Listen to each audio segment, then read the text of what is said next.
मगध की धरती पर सूरज की पहली किरण जब महल की सुनहरी दीवारों से टकराई, तब सम्राट अशोक गहरी सोच में डूबे हुए थे। कलिंगा युद्ध को बीते कई महीने हो चुके थे, पर युद्ध भूमि की चीखें अब भी उनके कानों में गूंजती थीं।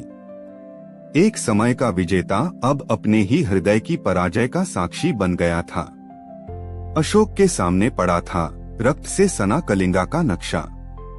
उन्होंने हाथों से उसे उठाया और एक बूंद आंसू मानो उस लाल नक्शे को धो गई।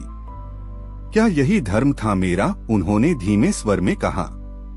उसी समय महल के बाहर एक वृद्ध भिक्षु पहुंचे। उनका नाम उपगुप्त था, बुद्ध के उपदेशों के अनुयायी। वे शांत, गंभीर और करुणा से भरे हुए थे।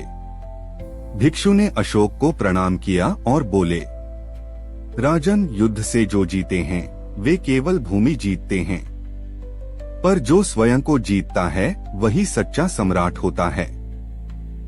अशोक ने विस्मित होकर पूछा, तो क्या मैं पराजित हूँ? उपगुप्त मुस्कुराए, नहीं, तुम अब जागृत हो रहे हो। उस दिन से अशोक का जीवन बदल गया। सिंहासन अब उनके लिए शक्ति का प्रतीक नहीं, बल्कि सेवा का माध्यम बन गया। उन्होंने अपने राज्य में हिंसा को त्याग, करुणा और धर्म के मार्ग को अपनाया। जगह जगह उन्होंने धर्म शिलालेख बनवाए, जिन पर लिखा था, सभी जीव मेरे बच्चे हैं और मुझे उनके कल्याण की चिंता करनी चाहिए। अशोक ने केवल भारत में ही नहीं, बल्कि श्रीलंका, नेपाल, अफगानिस्तान तक बौद्ध धर्म का संदेश फैलाया।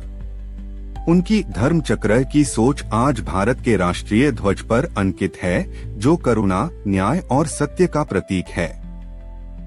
वर्षों बाद जब अशोक वृक्षों के नीचे ध्यान में बैठे थे, तो हवा में वही शांति थी जो एक समय युद्ध की चीखों में खो गई थी।